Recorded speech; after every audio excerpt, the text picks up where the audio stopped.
conversation I had with one of my sisters in Christ, and he's talking to me about dormant and how certain sins and certain things in your life can really be dormant, and they really wait for you to, get this way. And we were talking about a situation where what she was going through, and I was like, you know what God has shown me lately is that if you don't find out who you are in fullness thereof, if you don't find out who you are in the fullness thereof, then you are liable to go back and fall harder than you did prior. For example, you may be going through some real rigorous healing, but let me tell you about healing. Healing is necessary, and you must acknowledge everything on your part and other people's part who has caused you harm. Whether it was physically, spiritually, internally, emotionally, whatever you want to call it. Because if you allow for those things that you entertained and what people did to you lie dormant, and you don't really get healed from it, you don't really heal, you just keep moving forward. And what God was just showing me right now about my brother in Christ that's struggling, and he went back to his sin, was that it was dormant. He didn't, like so many others, he did not find him. He found his rose. He found a piece of him. But he didn't find him that makes him whole. Ooh, let me say that one more time. He found pieces of him. He found a piece of him, but he didn't find him that makes him whole. This is something that I talk about later on in later chapters in Broken Pieces, our masterpieces, is that you have to acknowledge all your broken pieces during that healing journey. If you don't acknowledge them, you are in denial about them. You're in denial about them, and you're shameful about them. You still suffer with shame and guilt. But if you don't find out, not just your roles, see, our roles that we play in this world and in other people's lives are pieces of us. But it's not the fullness thereof. Our fullness thereof is in Christ Jesus. And if we do not hold on to that identity we have in him, if we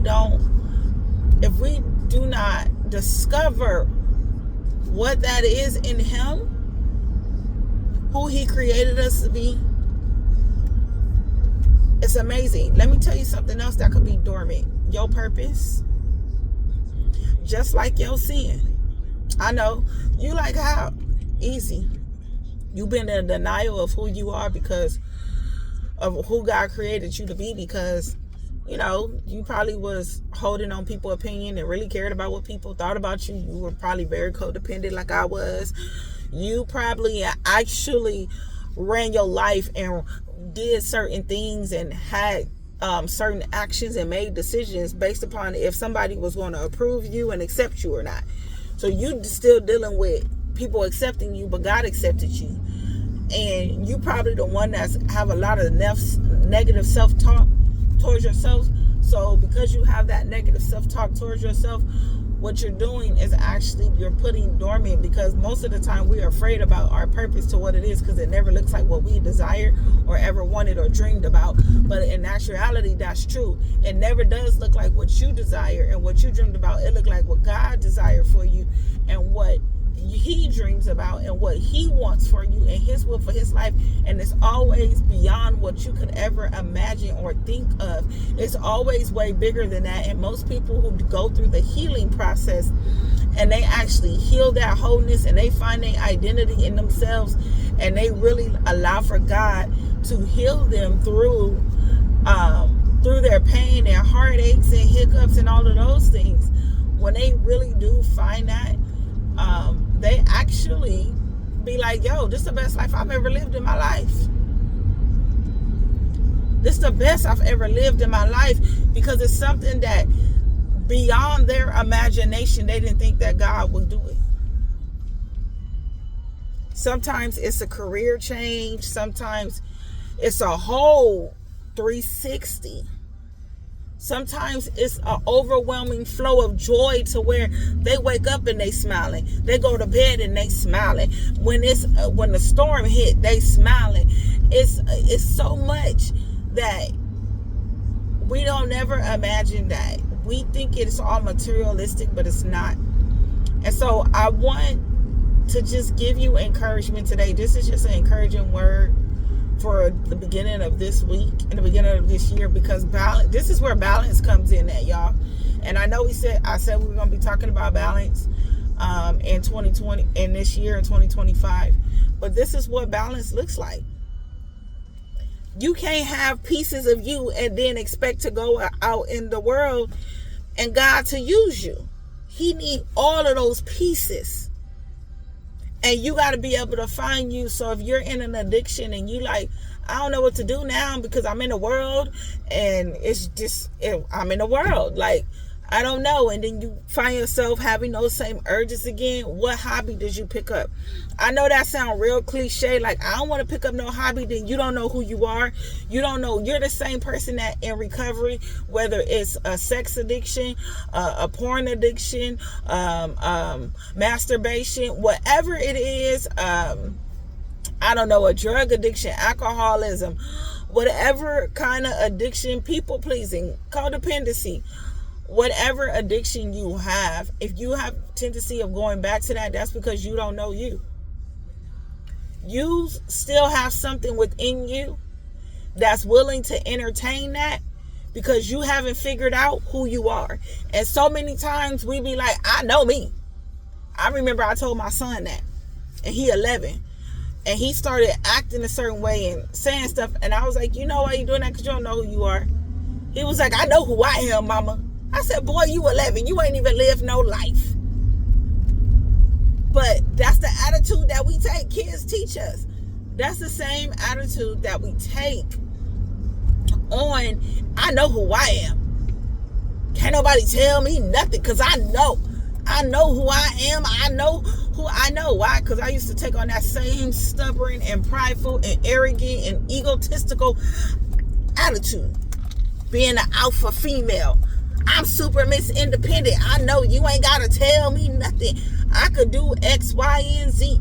And I know who I am. Don't nobody. But you know what? I didn't know who I was. I didn't know who I was. I didn't even know all of my pieces of me to make me who I am. I knew the pieces of me that were broken. And I was broken.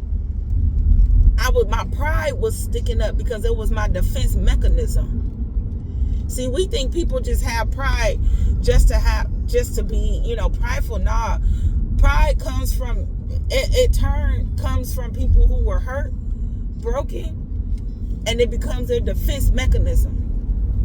That's how they defend themselves. That's how men, when they get hurt, they get real prideful. Because they defend themselves because they never want to be hurt like that again. They don't want to feel that pain again. And the men that you see that's whole and healed and set free and laugh and all that, that's because they did the work. That's because they realized that when they was being prideful and arrogant and they couldn't nobody tell them nothing and their head was so far high, they couldn't see nothing. It's because they actually was broken or they were hurt. They were hurt. And so many of the times we tend to ignore that, and we just tend to be like, no, you prideful because that's just who you are. No, that's not who I am. I'm who God created me to be. But my pride is my defense mechanism because I've been hurt too much. Too many people have hurt me. Too many people have stepped on me. Too many people have betrayed me. Too many people have broken me and mishandled me, and I allowed for a lot of that to happen. And so the only way that I can actually protect myself is to be prideful, to put up all of these walls so that nobody could get in, including Jesus. The good part and the good news in that message, and in that, is he knocks on the door waiting for somebody to answer. And you know what? Jesus don't give up. He don't stop knocking on the door because you don't want to answer it. He keeps knocking on the door. He don't leave and then come back. He is always with you because he's omnipresent. And that's what we have to remember when those things that are in our lives that are dormant, that we don't want to be healed from, that he's right there patiently waiting for you. And when we are ready to give up that dormant, because you can't force nobody to come out of something that they loving and they don't want to come out of. And you can't force nobody to come out of something that they're just like, I don't know, I just want to be right here, and they're complacent. They have to be willing and ready to. And I've learned that so much, that people got to be willing and ready to. And when they're ready to, that's when you'll see so much more. That's when you'll see so much more in that person, and they get healed and they become whole, and it's a glow in them that you're like, yo, you're glowing every day, and it gets brighter and brighter. It's because they're actually applying those things to the wholeness of them thereof. It ain't God plus therapy equals healing, wholeness. That's just one part of it. That's the first step, is God, and then a resource. And that's the beginning of healing, wholeness. But you got to walk it out. You got to apply it out. And in 2025, the balance is you walking it out. Applying it. Applying the things you learn and applying those principles. That's what balance is all about. You can't just take this piece and that piece and be like, I ain't doing the rest. No. It's wholeness. Balance is wholeness within. And if you can surrender your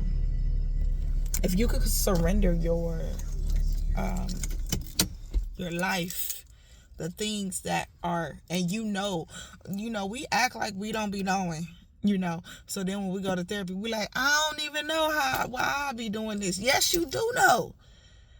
The problem is, the reason why you keep saying I don't know is because you don't want to feel that pain again. You don't want to feel that hurt again. You don't want to feel the very things that you felt when that wound was first opened. But you got to be willing to heal your wholeness. And if you're willing to heal the wholeness in you, I mean, the glory on the other side, the gifts on the other side that God has waiting for you is so imaginable, so beyond any human's imagination. So surrender the things that are dormant to you. And if you don't know what's dormant, I suggest you go into prayer and ask God, why am I still masturbating? That's what I did. I was like, why I'm still doing this? This ain't even fun no more. It used to be.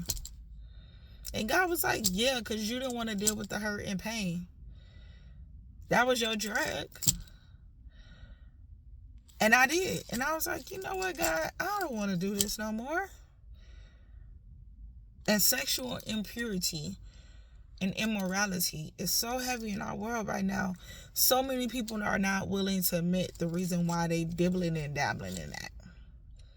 It's because you hurt. You were vulnerable at a moment that you thought this person was going to be that person. They turned out not to be that person. Or somebody took your innocence. Or both.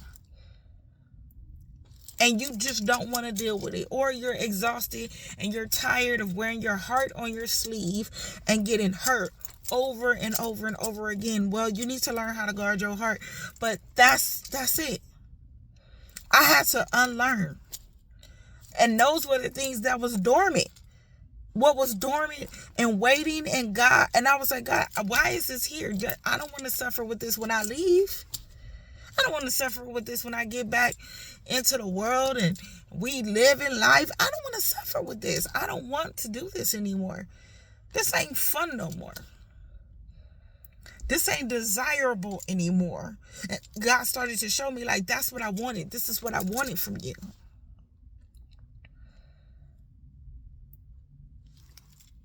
What are you willing to, what do you got to lose? I want to know that. So in the comments, I want to know. Put it in the chat. For those of you who are struggling with any kind of sexual impurity, fornication, those of you who are struggling with adultery, this ain't nothing but God, y'all, because this is not what I wanted to say, but those of you guys who are struggling with adultery, polygamy, those of you guys, and I don't want to hear, when it comes to polygamy, let me back up. I don't want to hear nothing about this is what happened in the Bible, so why y'all so against it. We could talk about that on another video and another time. But in the comments, I want everybody to think about what is dormant at your door internally.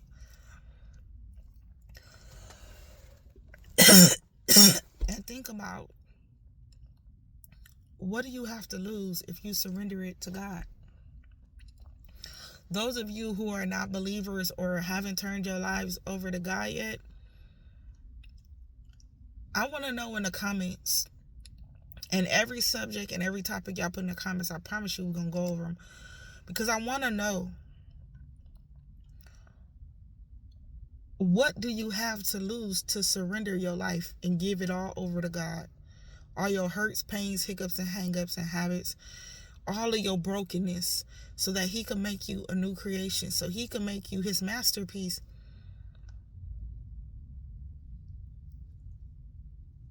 What do you have to lose?